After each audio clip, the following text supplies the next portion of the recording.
Rally যাত্ৰা কৰিম এতিয়া।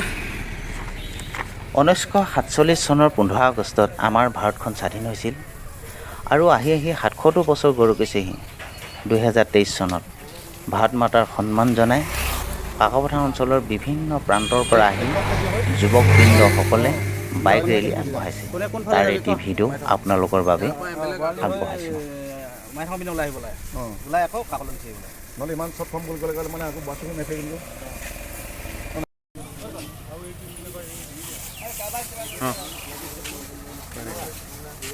ৰানিংটো কৰিম এতিয়া।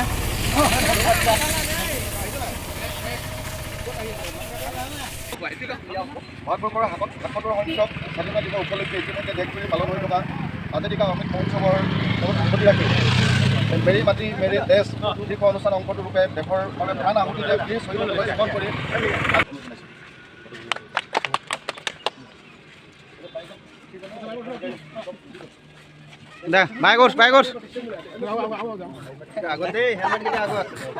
হেলমেট পিন্ধিব লাগিব দেই। হেলমেট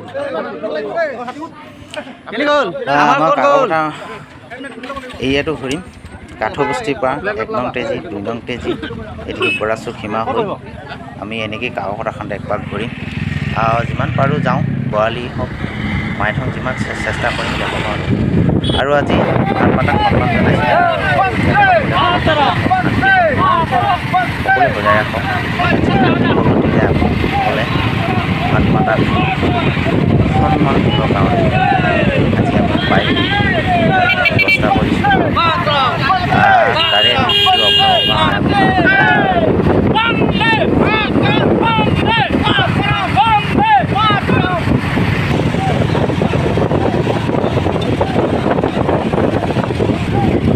এতিয়া কাকপথাৰ টাউন পালোহি। এক পাক মাৰি দিছোঁ কাকপথাৰ টাউনখন।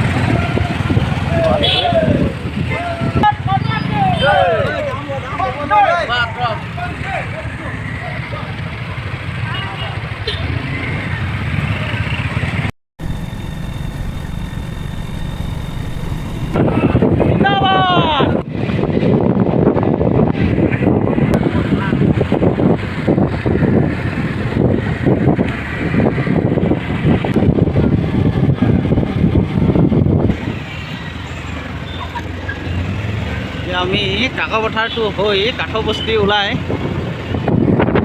এটি ভৰালি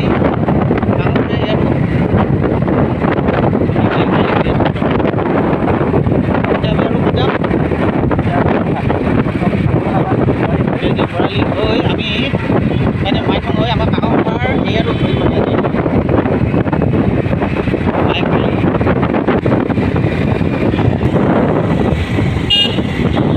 বৰ্তমান তেজী গাঁৱত সোমাইছোহি। হৈ আছোঁ দে অলপ চলা।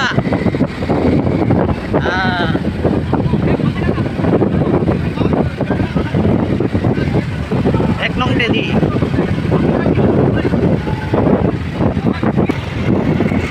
1 নং তেজী গাঁও পাইছোহি। এনেকৈ গৈ আছোঁ আমি।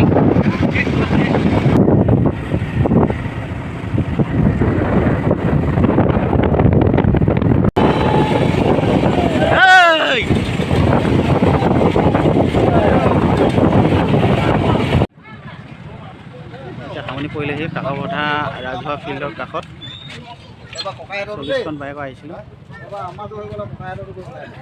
এতিয়া সামনি পৰিলে বাইক ৰেলীটো। আপোনালোকক সকলোখিনি দেখাবলৈ চেষ্টা কৰিলোঁ আৰু ভাল লাগিলে লাইক এটা কমেণ্ট এটা কৰিব।